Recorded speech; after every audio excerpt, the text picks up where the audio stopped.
जो इस मूल ज्ञान को थोड़ा सा भी समझ पाते हैं तो मालिक की कृपा होती है, तब जाकर ये ज्ञान समझ में आता है, नहीं तो समझ में नहीं आता।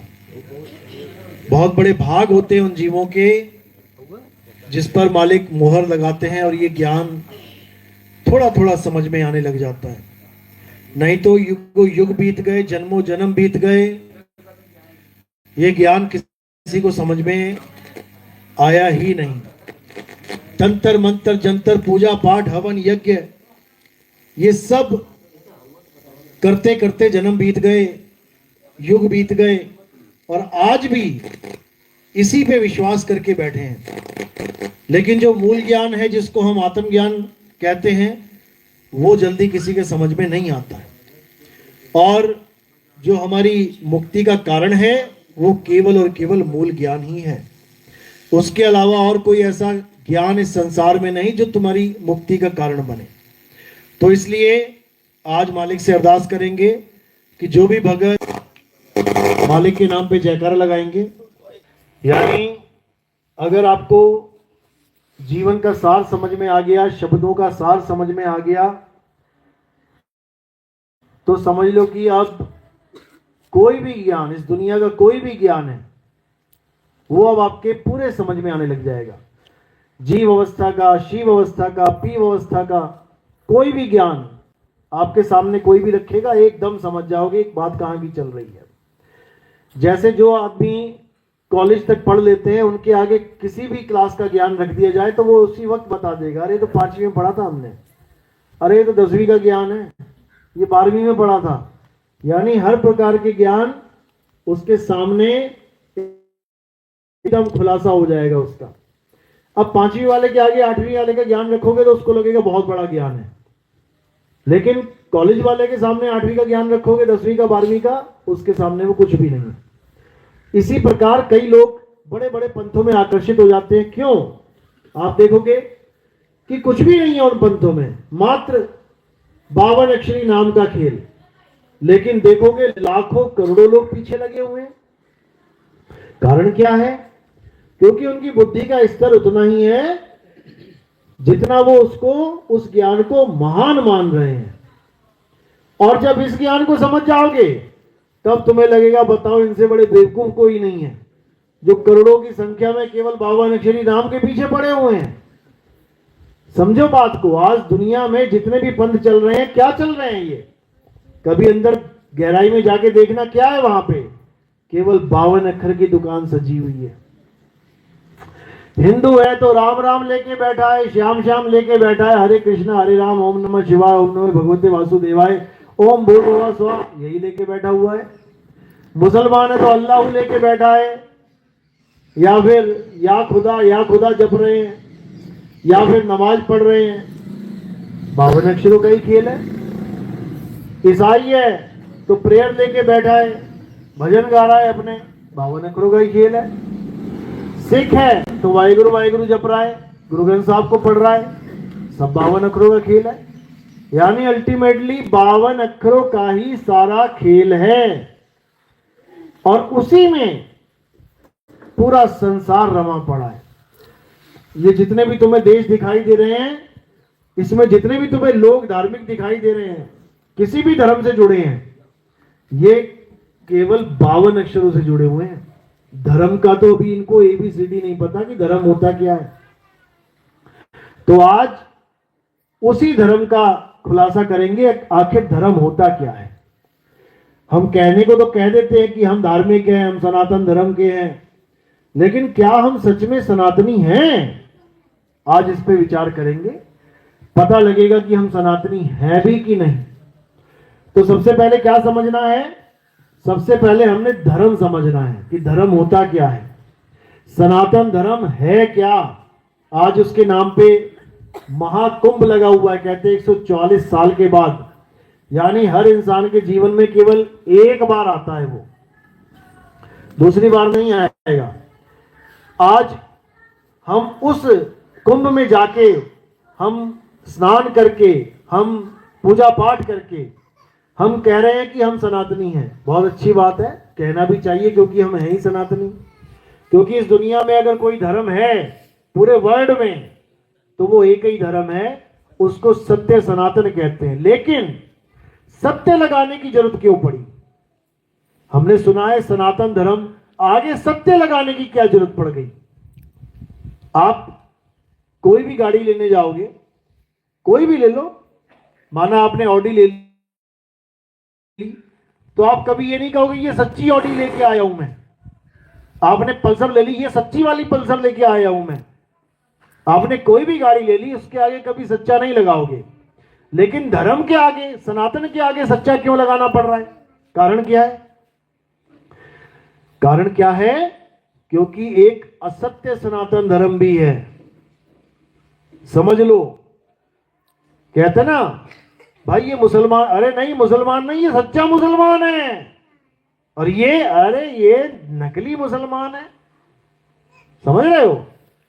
यानी कि हर जगह सच्चा और कच्चा मिलेगा आपको। इसी प्रकार सत्य सनातन धर्म में और असत्य सनातन धर्म में क्या फर्क है, इसको समझ लो। जो असली सनातन धर्म है उसका क्या गुण है कि वो अजन्मा है, वो नित्य है, वो शाश्वत है। उसके आने का जाने का किसी को अंदाजा भी नहीं हो सकता। उसकी डेट ऑफ बर्थ किसी को पता नहीं है, धर्म चालू कब हुआ, वो किसी इंसान के द्वारा स्थापित नहीं किया गया है, वो स्वयं से स्थापित है, जिसको सत्य सनातन धर्म कहते हैं। इसीलिए कहते हैं कि सनातन सत्य सनातन धर्म की कोई आदि अंत नहीं है। लेकिन असत्य सनातन धर्म में क्या आता है? जिसकी भी हमें डेट ऑफ बर्थ पता लग जाए, यानी जिसका हमें जन्म का पता लग जाए और उसकी मृत्यु का पता लग जाए, अब अगर हम उसकी पूजा करने के बाद कहें कि हम सत्य सनातनी हैं, तो हम सत्य सनातनी नहीं हैं, हम असत्य सनातनी हो गए। बस इतना सा भेद है और कोई भेद नहीं है। यानी जो पैदा हुआ है और जो मर जाएगा, जो पल पल बदल रहा है, जो आ रहा है और जा रहा है, वो सनातन नहीं है। और सनातन क्या है?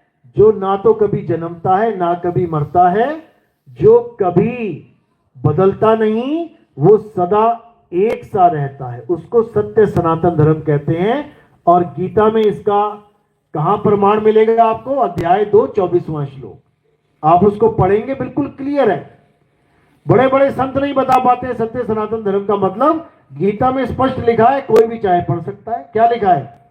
कि जिसे कोई जला नहीं सकता, जिसे कोई छेद नहीं सकता, जिसे कोई भिगा नहीं सकता, जिसे कोई सुखा नहीं सकता, जो स्थिर है, जो अचल है, जो सर्वव्यापी है, यानी जहां तुम हो वहां पर वो होगा ही होगा। ऐसा नहीं कि तुम यहां और वो नहीं है। यानी जहां दूध है वहां घी होगा ही होगा। ऐसा नहीं हो सकता कि केवल दूध पड़ा है, घी नहीं है। इसको कहते हैं सर्वव्यापी, ना कि पत्थरों में ढूंढो तुम सनातन धर्म को, नहीं मिलेगा, याद रखना। ये आत्मा की बात चल रही है भाई। तो वहां साफ लिखा है कि ये अजन्मा है, अचल है, वही सत्य सनातन है। और क्या है वो? आत्मा ही सत्य सनातन है, जिसका ना तो कोई आदि है ना कोई अंत है। लेकिन आत्मा ने जिसको धारण किया हुआ है, शरीर को, उसकी पूजा करने वाले अपने आप को सनातनी समझ रहे हैं। सबसे बड़ी दिक्कत तो ये है। तो इसी दिक्कत को कैसे हम खत्म करेंगे? ज्ञान के द्वारा। जब हम ज्ञान में आ जाएंगे तो हमें पता लग जाएगा कि जो पैदा हो रहा है और जिसका नाश हो जाता है, वो पूजा के काबिल नहीं रह जाता। पूजा के काबिल केवल एक है, और वो है आत्मदेव। उसी आत्मदेव की महिमा सारे ग्रंथ गाते हैं।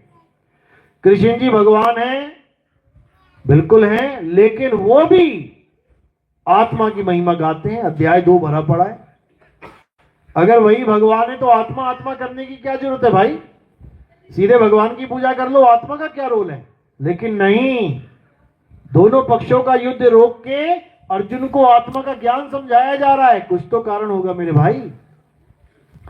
शरीरों का खंडन किया जा रहा है कि हे अर्जुन, ये शरीर नाशवान है, इनका कोई अस्तित्व नहीं है, मिट्टी की ढेरी है, अभी इकट्ठी हो गई है, उसके बाद मिट्टी में मिल जाएगी। लेकिन आत्मा अजन्मा है, नित्य है, शाश्वत है, पुरातन है, सत्य सनातन है। तो बताओ किसकी महिमा है, शरीरों की आत्मा की? लेकिन हमें आज तक किसकी पूजा करवाई जा रही है? शरीरों की। मंदिर किसके बने हैं, शरीरों के कि आत्मा के? अच्छा, शरीरों के। शरीर पड़ा अंदर, पत्थरों के। तुम्हें शरीर और पत्थर में भी फर्क नहीं पता। मंदिर पत्थरों के बने हैं, शरीर तो ये है जो घरों में रहता है। लेकिन लोग नहीं समझ पा रहे हैं, क्यों? क्योंकि उनके भावों को गलत तरह से यूज किया जा रहा है। भाव बहुत है भक्तों में, पत्थर को पत्थर नहीं मान रहे, भगवान मान रहे हैं। लेकिन केवल मानने से क्या वो वस्तु मिल जाएगी?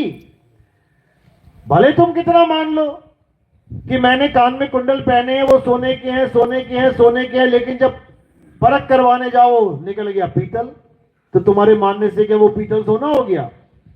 कभी नहीं होगा। इसीलिए कबीर साहब ने विश्वास की बात करी है, लेकिन अंधविश्वास की नहीं करी है। उन्होंने कहा विश्वास करो मालिक पे, परमात्मा पे पूरा विश्वास करो, लेकिन अंधविश्वास मत करो। यानी कोई कुछ भी बोल दे तो उसी को परमात्मा मान लो। आज परमात्मा के नाम पे ऐसे ऐसे मंदिर बन गए। मैं कहीं जा रहा था रास्ते में, तो वहां पर कुतिया माता का मंदिर दिखाई दिया। उस पे कुतिया की फोटो बना रखी है, कुतिया माता की जय हो, कुतिया माता का मंदिर। भैया ये कौन सा मंदिर बन गया? ये कौन सा ज्ञान आ गया हमारे धर्म में? एक भेड़ की मंदिर बना के भेड़ की पूजा करने में लगे हैं। मतलब कमाल ही हो गई बिल्कुल। कुछ भी हो सकता है धर्म के नाम पे। क्यों? क्योंकि भाव जुड़े हैं भगवान से। दिक्कत ये है, अब ये जो हमारे भाव गलत जगह जुड़ गए हैं, इसी को सही जगह जोड़ना धर्म कहलाता है। बस इतना समझ लो। यानी हमारे भाव कहीं भी जुड़े हैं, उसको वहां से हटा के सत्य से जोड़ना ही सत्य सनातन धर्म है। इसके अलावा और कोई धर्म नहीं है। तो सत्य क्या है? सत्य आत्मा है। वही आत्मा जो हम सबको चला रही है। एक भी नहीं कह सकता कि मेरा शरीर बिना आत्मा के चल रहा है। एक भी कह के दिखा दे। सबका शरीर चलाने वाली वही आत्मा है, सबको ताकत देने वाली वही आत्मा है, सबके घर हरे भरे हैं उस एक आत्मा की वजह से। लेकिन ये इंसान पत्थर की तो पूजा करने में सारा जीवन लगा सकता है, लेकिन आत्मा की पूजा करने में ये संकोच में पड़ जाता है। इसको कह दो पत्थर को माथा टेक ले, भगवान समझ के टेक लेगा। अगर इसको कह दो आत्मा को जान ले भाई, आत्मा का ज्ञान प्राप्त कर ले, तो इसको चक्कर में पड़ जाता है कि अरे पत्थर छूट जाएगा, ये तो आत्मा पकड़ा देगा हमें। अरे भाई पत्थर पत्थर है, आत्मा आत्मा है। पत्थर हिल नहीं सकता, डुल नहीं सकता, बोल नहीं सकता। आत्मा की वजह से ये शरीर चल भी सकता है, बोल भी सकता है, डोल भी सकता है।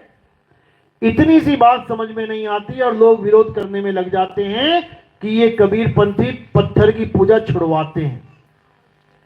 पत्थर की पूजा तो हमारे धर्म में कभी थी नहीं। हमारे धर्म में तो सत्य सनातन आत्म देव की पूजा बताई गई थी। पत्थरों की पूजा तो कभी थी नहीं। यहां तक कि आप देखोगे ध्रुव प्रहलाद जैसे, ध्रुव को देखो, अपने पूरे राज्य को छोड़ के जंगल भेज दिया गया।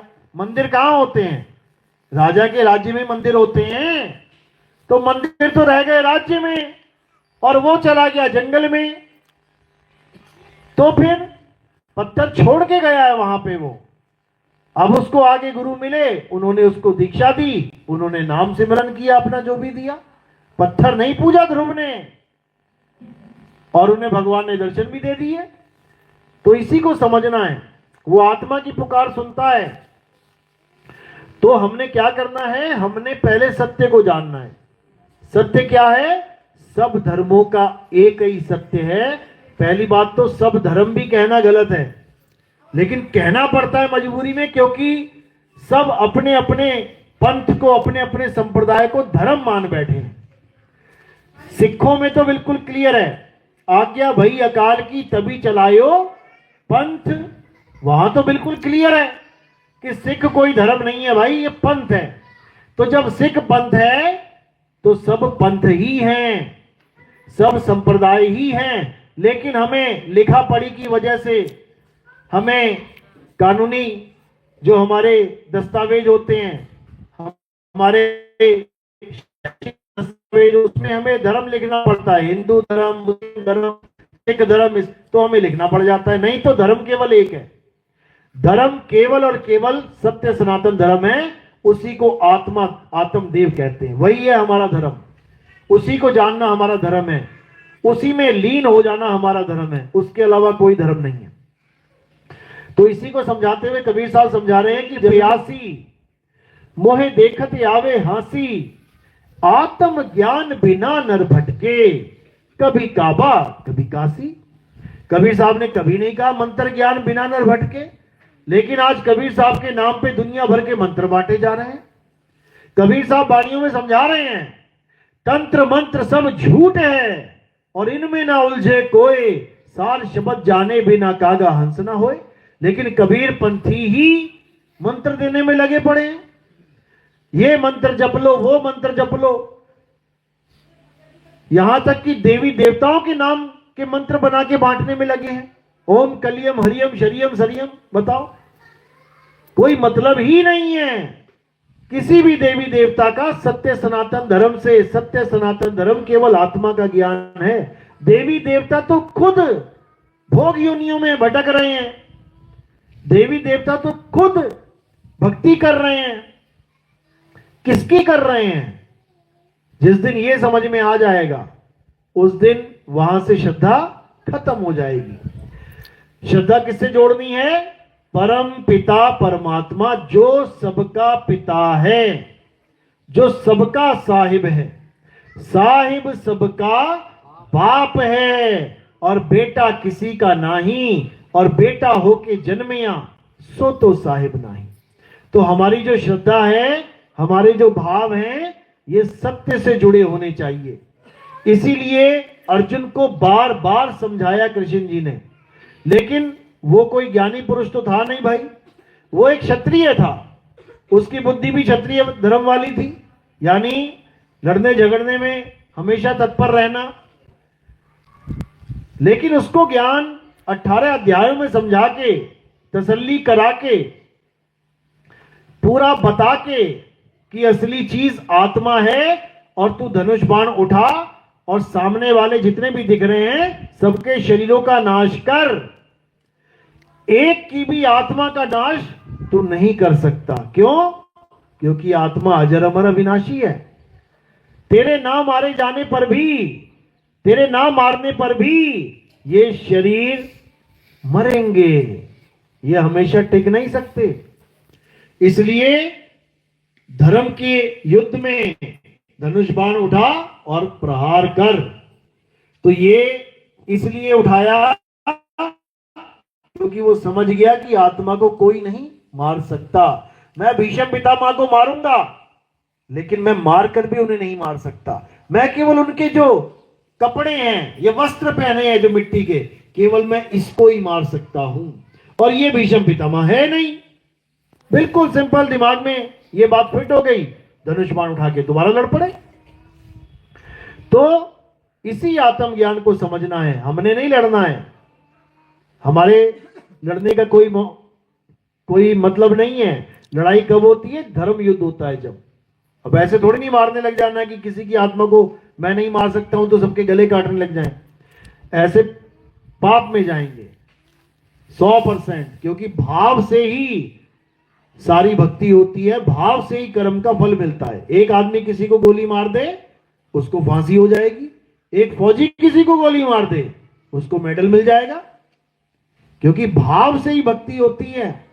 तो कहते हैं बिना सद्भाव के किसी की मुक्ति होने वाली नहीं है। कोई ये सोच के बैठा है कि जी मेरे भाव हैं, मैं पत्थर नहीं, मैं भगवान मानता हूं इसको, तो ये भाव सत्य नहीं है।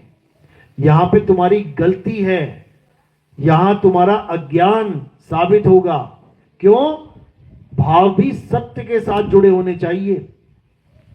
तो कह रहे ध्यान मूल गुरु रूप है और पूजा मूल गुरु पांव, मंत्र मूल गुरु वचन है और मोक्ष मूल सद्भाव। बिल्कुल क्लियर। लेकिन ये दोहे, ये वाणियां उसको समझ में आती हैं जो सद्भाव से जुड़ा हुआ है। अब जो कभी सत्य से ना जुड़ा, गुरु की बात कर रहा हूं मैं, वो चेलों को कैसे उलझाएगा इस वाणी में? वो क्या कहेगा? ध्यान मूल गुरु रूप है। तो तुम पूछोगे गुरु जी कौन सा रूप? तो कहेगा ये वाला रूप। वो अपनी फोटो की, अपनी शक्ल की तुम्हें ध्यान करवाने लग जाएगा कि ध्यान करो। आज 90% पंथ जितने भी चल रहे हैं, ये सब अपना ध्यान करवाते हैं शक्ल का।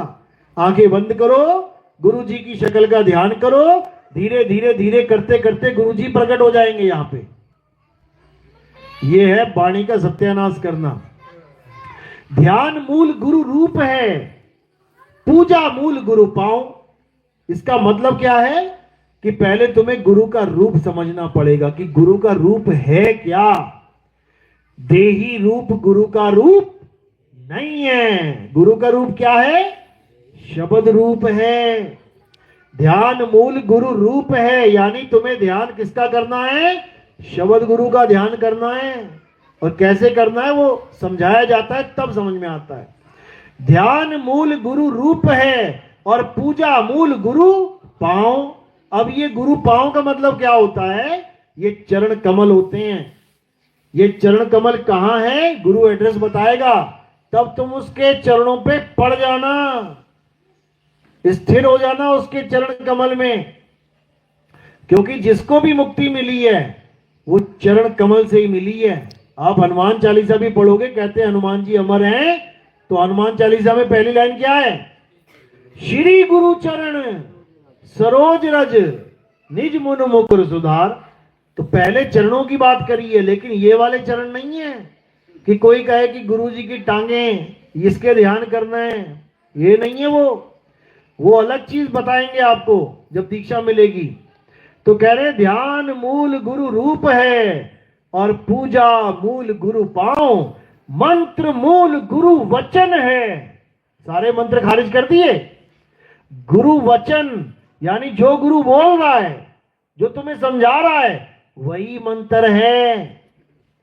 ये कोई अलग से ओम कलियम हरियम या ज्योत निरंजन ओंकार आरंकार या सतपुरुष अकाल मूरत शब्द स्वरूपी राम या ओम तत्सत या ओम नमः शिवाय या ओम नमः, ऐसा कुछ नहीं करना है। कोई अल्लाह अल्लाह वाहेगुरु वाहेगुरु कुछ नहीं करना है। गुरु के वचन को जानना है, गुरु के वचन को समझना है कि गुरु समझा क्या रहा है। बस वही तुम्हारा असली मंत्र बन जाएगा। तो कह रहे हैं ध्यान मूल गुरु रूप है, पूजा मूल गुरु पांव, मंत्र मूल गुरु वचन है और मोक्ष मूल सद्भाव। मोक्ष मूल सद्भाव यानी अगर मुक्ति चाहिए तो सत्य के साथ भाव जोड़ लो। और सत्य केवल एक है। चाहे कोई हिंदू है, चाहे मुसलमान, चाहे सिख, चाहे ईसाई, इससे कोई फर्क नहीं पड़ता कि कौन किस धर्म में है। जब पानी पीते हैं तो कितने पानी हैं? एक है। सारे धर्म के एक पी रहे हैं कि नहीं? जब एक पानी सारे धर्म के लोगों का प्यास बुझा सकता है, जब एक सा भोजन हर धर्म के लोगों को पेट की आग बुझा सकता है, जब एक वायु हर जीव को श्वास दे सकती है, जीवन दान दे सकती है, जब एक अग्नि हर प्रकार के हर धर्म के जीव को गर्मी दे सकती है, जब एक आकाश के नीचे सब रह सकते हैं, तो एक परमात्मा की बंदगी क्यों नहीं कर सकते? यहां पे झगड़ा क्यों हो रहा है? यहां पे मारकाट क्यों हो रही है? यहां पे दंगे क्यों भड़क रहे हैं? केवल इसलिए भड़क रहे हैं क्योंकि सबने सत्य को छोड़ के असत्य को पकड़ना शुरू कर दिया है। असत्य अनेक हैं लेकिन सत्य एक है। अब क्या करना है? अब केवल सत्य के खोजी बन जाना है। हिंदू है तो हिंदू होके खोजे, मुस्लिम है तो मुसलमान होके खोजे, सिख है ईसाई है सिख ईसाई होके खोजे। क्यों? क्योंकि सत्य तो एक है। और जिस दिन खोज लेगा उस दिन समझ जाएगा कि हम सब एक हैं। समझ लो इस बात को। कभी भी दिमाग में ये चीज नहीं रखनी है कि हिंदू मुस्लिम सिख ईसाई हम अलग अलग हैं। बिल्कुल अलग अलग नहीं है, बिल्कुल अलग अलग नहीं है। अलग अलग हम तब तक हैं जब तक हम सत्य को नहीं जान रहे। जिस दिन हिंदू मुस्लिम सिख ईसाई सब सत्य को जान लेंगे, सब एक हो जाएंगे, दुविधा रह ही नहीं जाएगी। इसीलिए कबीर साहब ने हमेशा सत्य के खोजी बनने की बात करी। कहते मुंह को कहां ढूंढे रे बंदे, और मैं तो तेरे पास में, मैं बिल्कुल तेरे पास में हूं, लेकिन खोज तो सही।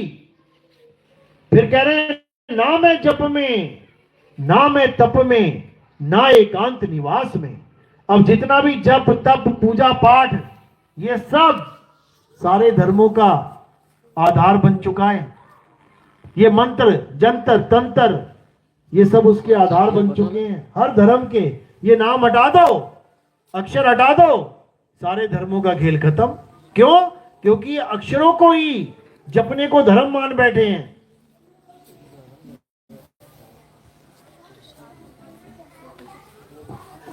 ये मंत्रों को जपने को धर्म मान बैठे हैं, ये अरदासें लगाने को धर्म मान बैठे हैं, ये चर्च में प्रेयर करने को धर्म मान बैठे हैं, ये नमाज पढ़ने को धर्म मान बैठे हैं। जबकि धर्म क्या है? अपनी आत्मा को जानना ही धर्म है, अपनी आत्मा में रमण करना ही धर्म है। अध्याय 3 17वां श्लोक यही बता रहा है कि हे अर्जुन, जो अपनी आत्मा में रमण करते हैं, जो अपनी आत्मा में तृप्त हैं, जो अपनी आत्मा में संतुष्ट हैं, संतुष्ट यानी जिसे अब और कुछ नहीं चाहिए, संतुष्ट हो गया। आप 5 रोटी खाते हो, उसके ऊपर एक भी नहीं खा सकते। 5 खाने के बाद कोई जबरदस्ती अगर आपको एक भी दे, आप क्या कहोगे? भैया संतुष्टि हो गई है, तृप्त हो गया हूं, अब मुझे और कुछ नहीं चाहिए। बस उसी प्रकार जो अपनी आत्मा में रमण कर गया, अब उसे कुछ नहीं चाहिए, उसे किसी देवी देवता की जरूरत नहीं, उसे किसी भगवान की जरूरत नहीं, उसे किसी की भी जरूरत नहीं। वो अपने आप में ही अपने मालिक को प्राप्त करके बैठा है। जिसको दूध में से घी निकालना आ गया, वो कभी मार्केट में धक्के खाने नहीं जाएगा। घी के लिए आत्मा का अनुभव हो जाएगा, तब तुम्हारा ये सारा जितने भी तुम्हारी दौड़ है खत्म हो जाएगी। अब तुम अचल हो जाओगे, अब तुम्हें कहीं जाने की जरूरत नहीं है। लेकिन ये तब होगा जब आपके जीवन में कोई भेदी गुरु आएगा, मंत्र जपने वाले गुरु नहीं। आज मंत्र जपने वाले गुरु अपने आप को तत्वदर्शी संत बताते हैं। तत्वदर्शी संत, देखो शब्द में ही अर्थ छुपा है। तत्वदर्शी का मतलब क्या होता है? तत्वदर्शी यानी वो गुरु जो आपको तत्व का दर्शन करवा दे। बताओ मंत्र कहां लिखा है? अरे मंत्रदर्शी लिखा होता तो समझ में आता कि मंत्र का दर्शन करवाएगा, कौन सा मंत्र जपना है कौन सा नहीं। अरे भाई यहां तत्वदर्शी की बात चल रही है, और तत्वदर्शी का मतलब होता है जो दोनों प्रकार के तत्वों का ज्ञान करवा दे, असत्य तत्व और सत्य तत्व। असत्य तत्व अनेक हैं, देखो अनेक हैं, कोई गोरा कोई काला, कोई मोटा कोई पतला, कोई बूढ़ा कोई जवान, कोई कैसा कोई कैसा, ये सब असत्य तत्व बैठे हैं, नाशवान है, पैदा हुए हैं, एक दिन नाश हो जाएंगे, मिट्टी से पैदा हुए मिट्टी में मिल जाएंगे। तो ये जो तत्व है ये असत तत्व है। अब सत तत्व क्या है? जो सब में विराजमान है, जो सब में विराजमान है। सब घट मेरा साइया और सुनी सेजना कोय, बलिहारी वा घट की जिस घट प्रगट होए। कहते बलिहार जाता हूं मैं जिस घट में आत्म ज्ञान प्रकट हो जाए, यानी जो जीव अपने आप को आत्म स्वरूप समझ ले, अपने निज स्वरूप को जान ले, कहते बलिहार जाते हैं हम, वही है असली भगत, सत्य का भगत, सच्चा भगत। बाकी बाकी सब माया के गुलाम हैं। अध्याय 7 में यही समझाया कृष्ण जी ने कि हे अर्जुन, ये जो मेरी त्रिगुणी माया है, सारा जगत इस माया में उलझा पड़ा है। मेरी त्रिगुणी माया को कोई लांग नहीं सकता। कौन लांग सकता है? हे अर्जुन, जो सत्य को जान लेता है, जो आत्मा को समझ लेता है, जो आत्मा में लीन रहता है, वो सहज ही मेरी माया से परे हो जाता है। बिल्कुल क्लियर लिखा है। लेकिन माया है क्या? पहले ये तो समझ लें, आखिर वो त्रिगुणी माया है क्या? किसमें लिप्त है? माया को छोड़ेंगे तो क्या छूटेगा? पहले ये तो समझ लें। माया से छूटने की बड़ी बड़ी बातें तो कर देते हैं सारे, लेकिन माया है क्या? तो कृष्ण जी क्या समझा रहे हैं कि मेरी त्रिगुणी माया, यानी जो भी चीज मेरे 3 गुणों में आ गई वही माया है। समझ लो। अब जो कृष्ण जी को मानते हैं, तो क्या काया 3 गुणों में नहीं आई? बिल्कुल आई, क्योंकि पल पल बदल रही है। बच्चे से बड़े हो रहे हैं, बदल रहे हैं, माया है। समझ लो। तो ये काया माया है। जो कृष्ण जी का नाम जप रहे हैं, क्या वो मंत्र, क्या वो नाम 3 गुणों से परे है? कोई भी नाम ले लो। हरे कृष्णा कैसे पैदा हुआ? अक्षरों से, अक्षरों से बना है। और कहां खत्म हो जाएगा? अक्षर में ही खत्म हो जाएगा। हरे कृष्णा, तो हा से शुरू हुआ और ना पे खत्म हो गया, यानी माया है, त्रिगुणी माया है। कबीर ले लो, कबीर, का पे शुरू हुआ, रा पे खत्म हो गया। तो जो शुरू हुए और खत्म हो जाए वो क्या है? माया है। समझ लो। वाहे गुरु, वहां पे शुरू हुआ, रू पे खत्म हो गया। ये नाम भी माया है। लेकिन जो असली वाहेगुरु का नाम है वो माया नहीं है। समझ लो। तो जो आंखों से दिखाई दे वो क्या है? माया है। जो दिखे सो माया। तो मंदिर दिख रहे हैं कि नहीं? माया है। मूर्ति दिख रही है कि नहीं? माया है। ये शरीर दिख रहा है कि नहीं? माया है। जो कुछ भी दिख रहा है माया है। क्या नहीं दिख रहा है? आत्मा। समझ लो। वही तुम्हें माया से परे करेगी जो नहीं दिख रही है। जब उसके ज्ञान में आ जाओगे फिर तुम भी यहां नहीं दिखोगे, तुम भी निकल लोगे यहां से।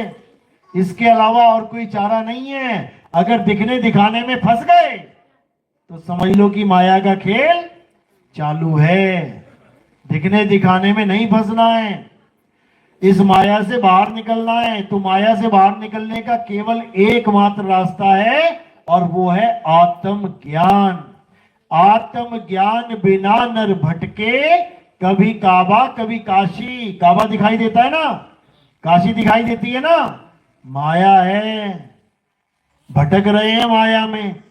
अब उसको जानना है जो दिखाई नहीं देता, जो इन कानों से सुनाई नहीं देता, जो इस जीव से बोला नहीं जा सकता, जिसकी पूजा इस हाथ से करी नहीं जा सकती, जहां तक चल के इस पैरों के द्वारा जाया नहीं जा सकता। तो नानक साहब कह रहे हैं वाणी में, अखा वाजो वेखना, बिन कन्ना सुनना, पैरा वाजो चलना, बिन हथी करना, जीबा वाजो बोलना, यू जीवित मरना, और नानक हुक्म पछाण तो जा खसमे मिलना। यानी उस नाम को जानो, उस आत्मदेव को पहचानो जो इन आंखों से दिख नहीं सकता। आंखों से क्या दिखता है? शरीर, माया। अब अर्जुन को भी दी थी दिव्य दृष्टि कि अर्जुन तू मेरा वो रूप नहीं देख सकता इन आंखों से। तो दिव्य दृष्टि मिलने के बाद क्या दिखना चाहिए था? शरीर की आत्मा? क्या दिखना चाहिए था? तो क्या दिखाई दिया वहां पे? तो फिर वो दिव्य दृष्टि किसी काम की निकली? समझो बात को। अरे वैसे भी आंखों से शरीर दिख रहा है और दिव्य दृष्टि देखने के मिलने के बाद भी तुमने शरीर ही तो दिखाए हैं, और वो भी ऐसे शरीर दिखाए कि अर्जुन भी हालत खराब होगी बेचारे की। अर्जुन भी डर गया कि बाप रे बाप ये कौन आ गया। समझो, दिव्य दृष्टि जब गुरु देता है तो ऐसे शरीर नहीं दिखाता और उसकी पूजा नहीं करवाता। याद रखो, दिव्य दृष्टि तो देता है गुरु, विराट रूप वो भी दिखाता है, लेकिन वो आत्मा का ज्ञान वाली दृष्टि भी देता है।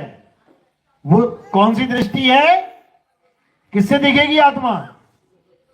सुरत रूप दृष्टि से। इसीलिए बोला सुरत से देख ले वह देश, सुरत से देख ले वह देश, और देखत देखत दीखण लागे और मिट गए सकल अंदेश। सुरत से देख ले वह देश। ना वहां जाप, ना वहां अजप्पा, ना तो ये मंत्र जपने वाले वहां पहुंच सकते हैं, ना ही श्वासों का अजपा जाप करने वाले वहां पहुंच सकते हैं। कि कोई कहे सोहंग सोहंग जपूंगा पहुंच जाऊंगा, कोई कहे ओहम सोहंग जपूंगा पहुंच जाऊंगा, कोई कहे सतगुरु सतनाम जपूंगा पहुंच जाऊंगा, कोई कहे वाहे गुरु जपूंगा पहुंच जाऊंगा, कोई कहे अल्लाह जपूंगा पहुंच जाऊंगा। कोई नहीं पहुंच सकता। ना वहां जाप, नहीं वहां अजप्पा, नी अक्षर परवेश। सूरत से देख ले वह देश, सूरत से देख ले वह देश। वो देश दिखेगा सूरत से। यानी जब तुम अपना ध्यान इस माया से हटा के अपनी आत्मा में लगाओगे, अपने आत्म तत्व में लगाओगे, तत्वदर्शी संत के द्वारा जो संकेत मिलेगा उस पे लगाओगे, तब तुम्हें समझ में आएगा आत्मा तत्व है क्या। और उस आत्म तत्व में कौन लीन होगा? सुरत लीन होगी, क्योंकि सुरत से ही सारा संसार चल रहा है। ये तुम्हारी माया, तुम्हारी काया, ये सब तुम्हारा परिवार सूरत से चल रहा है। सूरत है तो ये संसार है, सूरत नहीं संसार में तो कोई संसार नहीं, खत्म। तो इसीलिए साहिब बार बार समझा रहे हैं कि सूरत का खेल समझो। सूरत फंसी कैसे है? अरे सूरत फंसी संसार में और तासे पड़ गई दूर।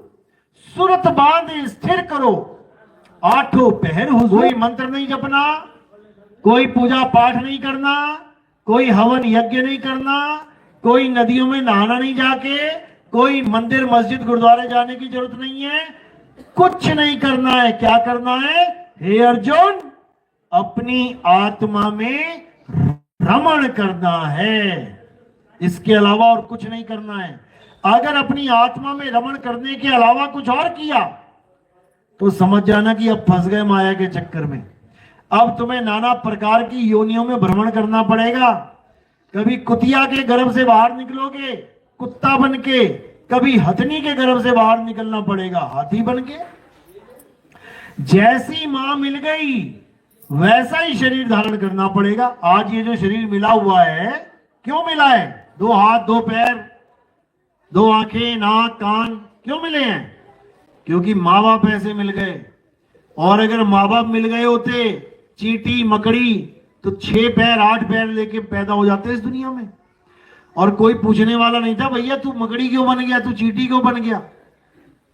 क्योंकि माँ के गर्भ में आ गए तो बनना पड़ गया। आदमी क्यों बने? माँ के गर्भ में आ गए तो बनना पड़ गया। किसी का जोर चलने वाला नहीं है। फिर कुत्ता बन के बैठ जाओगे किनारे और सारी उम्र रोगे, क्या फायदा। ये जो एक जन्म मिला इंसानी जन्म, इस जन्म में तुम बहुत कुछ कर सकते हो। ये इतना अनमोल जन्म है कि देवी देवता तरसते हैं इस जन्म के लिए। गुरबाणी में आता है इस देही को सिमरे देव और सो देही कर हर की सेव। यानी इस काया को देवी देवता तरसते हैं कि हमें ये पंच भौतिक काया मिल जाए। क्यों? कारण क्या है? क्योंकि इस काया में आप स्वतंत्र हो। आप कोई भी गुरु धारण कर सकते हो। आज तुम राधा स्वामी है, कल को निरंकारी हो जाओ, परसों को तुम किसी और गुरु के पास चल जाओ, कोई दिक्कत नहीं है। कोई कोई दिक्कत नहीं है। आज तुम शाकाहारी हो, कल को मांसाहारी हो जाओ। आज तुम अच्छे इंसान हो, कल के तुम बुरे हो जाओ। यानी तुम्हें खुली छूट मिली हुई है। तुम्हें खुली छूट मिली हुई है कि तुम कुछ भी करो। देखो सब कुछ कर रहे हैं, लेकिन क्या देवताओं को खुली छूट मिली हुई है? क्या देवता खुली छूट मिल गई उन लोग को? सबको कार्यभार मिल रखा है। ब्रह्मा जी तुम सृष्टि पैदा करो, लगे हुए हैं, दिन रात लगे हुए हैं। बताओ दिन रात सृष्टि चल रही है कि नहीं? हॉस्पिटल जाके देखो, बच्चे पैदा हो रहे हैं ना, सुबह दोपहर शाम दिन रात, कहीं ना कहीं कोई ना कोई हो रहा ही है। कौन कर रहा है? तो फिर फ्री नहीं है, वो काम में लगे हुए हैं। विष्णु जी का क्या कार्य है? पालन करना। देखो सुबह से शाम तक गाय भी चबा रही है, भैंस भी चबा रही है, आदमी भी चबा रहा है, सब कुछ ना कुछ चबा रहे हैं। विष्णु जी का कार्य है पालन करना। शंकर जी का कार्य देखो, जाओ जरा देखो शमशान घाट पे, कोई ना कोई चल रहा है, पहुंच रहा है वहां पे, वो कार्य कर रहे हैं अपना। वो फ्री नहीं है। तुम चाहो तो आज नौकरी छोड़ के बैठ जाओ घर, कौन पूछने वाला है? लेकिन वो नहीं छोड़ सकते नौकरी अपनी।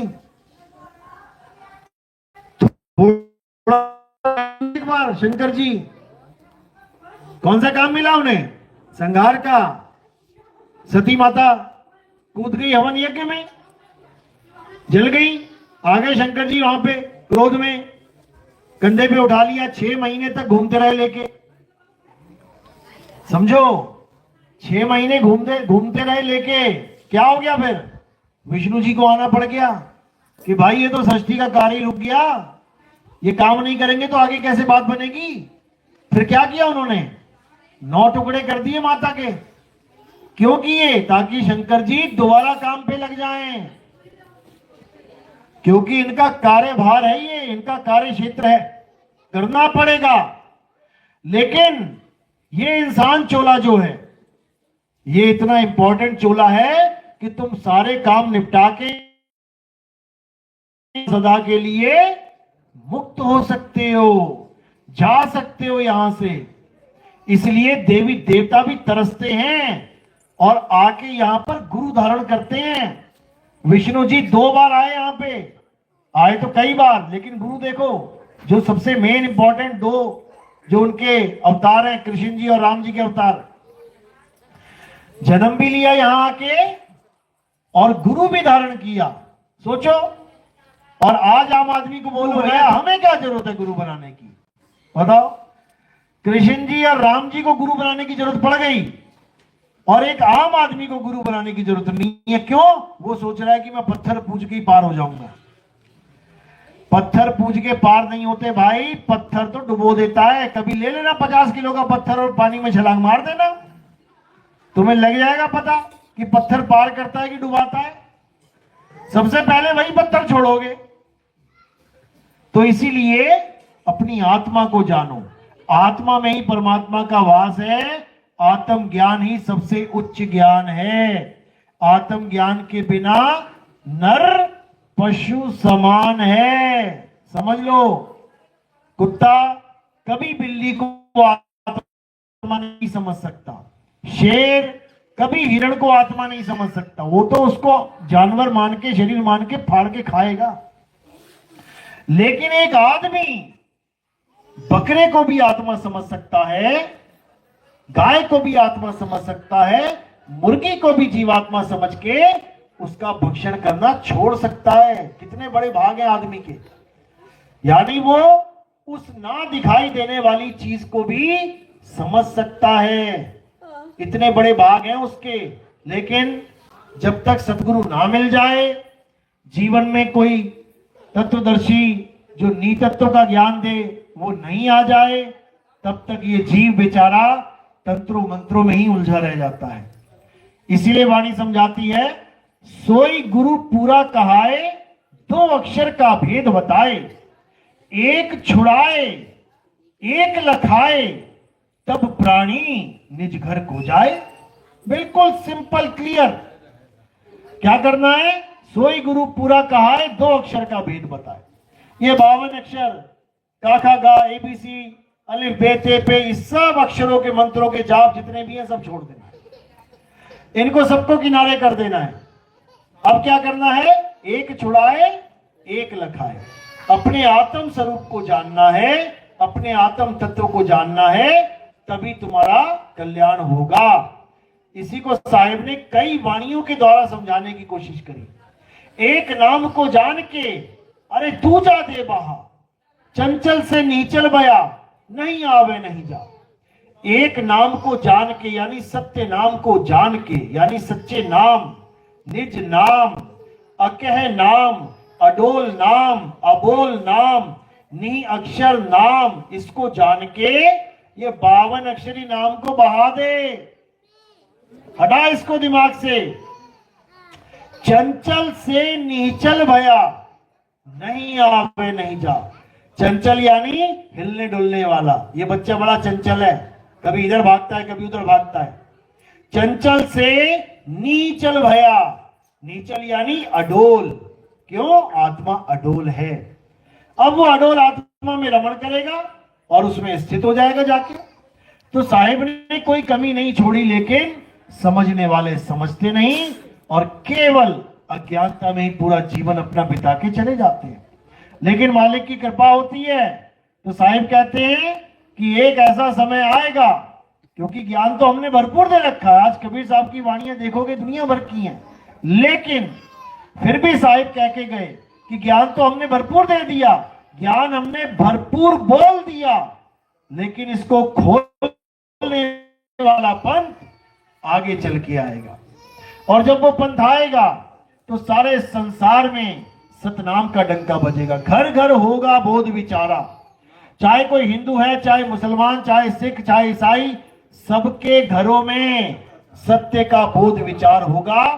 सब एक दूसरे से बात करेंगे, सब एक दूसरे से सत्य को जानने की बात करेंगे। तो उसी पंथ को कौन सा पंथ बोला? 13वां पंथ बोला। साहिब कहते हैं 12 पंथ काल फुरमाना और भूले जीव न जाए ठिकाना, 13वें पंथ हम ही चले आए, सब पंथ मेट के एक पंथ चलाए। यानी अब उस पंथ की बारी आई है जो सारे पंथों को एक करने की ताकत रखता है। और जब वो एक हो जाएंगे सारे, तब कलयुग में सतयुग की स्थापना होगी। इसी कलयुग में, ये कलयुग वो नहीं है कि ये खत्म हो जाएगा तो विष्णु जी आएंगे, तो ये वो नहीं है कि यहाँ पे सतयुग आ जाएगा जी, विष्णु जी आ जाएंगे, ब्रह्मा जी आ जाएंगे, शंकर जी आ जाएंगे नंदी पे। ये वो सतयुग नहीं है जो लोग ये मान के बैठे हैं कि कलयुग के बाद सतयुग आएगा, आने वाला है। सतयुग का मतलब क्या होता है?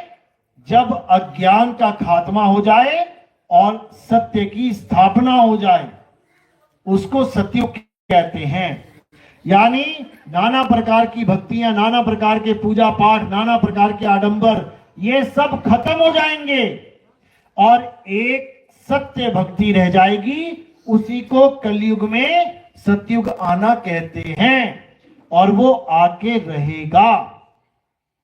इसको कोई बदल नहीं सकता, क्योंकि इसका जिक्र हर ग्रंथ में आता है, इसका जिक्र पुराणों में आता है। पुराणों में नाम रखा गया है कल की अवतार का। यानी कलयुग में सतयुग लाने वाले कौन है? कल की अवतार।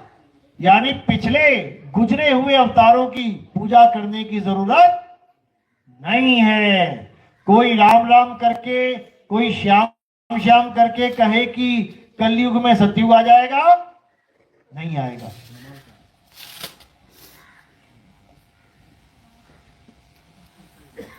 तो नहीं आएगा, नहीं आएगा। क्यों नहीं आएगा? क्योंकि ये जितनी भी भक्ति है ये सब पत्थर की भक्ति बन चुकी है। आज राम जी और कृष्ण जी की भक्ति क्या बन चुकी है? पत्थर पूजा बन चुकी है। इसलिए कलयुग में सतयुग पत्थर नहीं ला सकता। कलयुग में सतयुग आत्मदेव लाएगा, और आत्मदेव का ही दूसरा नाम क्या है? कल्कि। कल्कि का मतलब है कलंक से रहित, जिसमें कोई कलंक ना हो, और कलंक आत्मा में नहीं होता। आत्मा ही निहि कलंक अवतार है। इसी को गरीबदास जी ने और कबीर साहब ने अपने ग्रंथों में निहि कलंक राया नाम से संबोधित किया। इसी को कुरान में इमाम मेहदी, यानी जिसको परमात्मा गाइड करेगा कि सही रास्ता क्या है, प्रचार करो, तो उसका नाम इमाम मेहदी रखा गया। सामने उसका जिक्र करते हुए मर्द का चेला, मर्द कौन है? एक ही मर्द है संसार में। कौन है? शब्द गुरु ही मर्द है। शब्द गुरु ही मर्द है, मेहदी ये संसार। तो उसी मर्द का चेला बताया गया कि एक ऐसा प्रचार चलेगा जिसमें केवल शब्द गुरु की बात चलेगी, जिसको नानक साहब की वाणी में आता है शब्द गुरु सुरत धुन चेला, यानी वही शब्द गुरु का जिक्र सब चेलों तक पहुंच जाएगा और सबकी मुक्ति होगी। इसी को महात्मा बुद्ध के ग्रंथ में मैत्रेय बुद्ध करके संबोधित किया गया। जब महात्मा बुद्ध जाने लगे संसार से, तब उन्होंने अपने शिष्यों को क्या बोला कि मैं तो जा रहा हूं, क्योंकि 9वां अवतार है। महात्मा बुद्ध 9वां अवतार है। उन्होंने कहा कि मेरे बाद एक और बुद्ध आएगा। ये उनके ग्रंथों में लिखा हुआ है, और उसका नाम क्या होगा? मैत्रेय बुद्ध। मैत्रेय मतलब पुष्टि करवा दे सबसे, तुम्हें जब वो, तो पूरा संसार उस ज्ञान के झंडे के नीचे आ जाएगा। ये उनके वचन थे। यही यहूदियों में बोला गया कि इलियास नाम का एक हमारा जो नबी है, जो मरा नहीं है अभी, वो दोबारा आएगा और पूरा ज्ञान इस संसार को, इस जगत को पेश करेगा। इलियास का मतलब क्या लिखा गया वहां पे? इलियास का मतलब है कि परमात्मा ही मेरा गुरु है, यानी शब्द ही मेरा गुरु है, उसको इलियास कहते हैं। ईसाइयों में क्या बोला गया कि जीसस, जिसको लोग समझते हैं कि क्रूस पे चढ़ा दिया गया और वो मर गए, वो मरे नहीं भाई। 3 दिन बाद वो जिंदा हो गए थे और वहां से गुप्त हो गए थे। वही जीसस दोबारा इस संसार में आएंगे, जिसको जीसस सेकंड कमिंग कहा जाता है, कि वही संसार में आएंगे और पूरे संसार को क्रिश्चियन बना देंगे, ईसाई बना देंगे, यानी सत्य के मार्गी बना देंगे। और किसका प्रचार होगा? वर्ड का। वर्ड यानी शब्द का। In the beginning there was word, word was with God and word was God. ये बाइबल में लिखा हुआ है। कहने का मतलब केवल नाम अलग अलग हैं। किसी ने जल कह दिया, किसी ने पानी कह दिया, किसी ने वाटर कह दिया, किसी ने नीर कह दिया, किसी ने तोय कह दिया, लेकिन वो तत्व रूप में एक है। और वो क्या है? वो आत्म देव है। वही आत्म देव अपना प्रचार करने, अपना भेद बताने, अपना स्वरूप लखाने हम सबके पास पहुंच जाएंगे। ये बताया है कबीर साहब ने कि वो मैं ही हूं। कहते जहां संत तहां प्रगट भय हूं, और जहां असंत गुपत तहां रहे हूं। तो वही साहिब हम सब में विराजमान है। हमने उन्हीं के चरणों में ध्यान लगा के उनके स्वरूप को प्राप्त करके जन्म मरण से सदा सदा के लिए मुक्ति प्राप्त कर लेनी, यही हमारे जीवन का उद्देश्य है। इसके अलावा सब झूठ है। तो मेरी बात समझ में आ रही है? बहुत अच्छी बात है। किस किस के साथ अलग दिशाओं में भटकते रहेंगे और कभी एक नहीं। अब एक होने का समय आया है, तो सबने एक हो जाना है। यही समाप्त करते हैं। बोलिए परमपिता परमात्मा की, सतगुरु बंदी छोड़ कबीर साहेब की, सभी संतों की, सभी भक्तों की, आज के आनंद की, सकल हंस को बंदगी साहेब बंदगी सतना।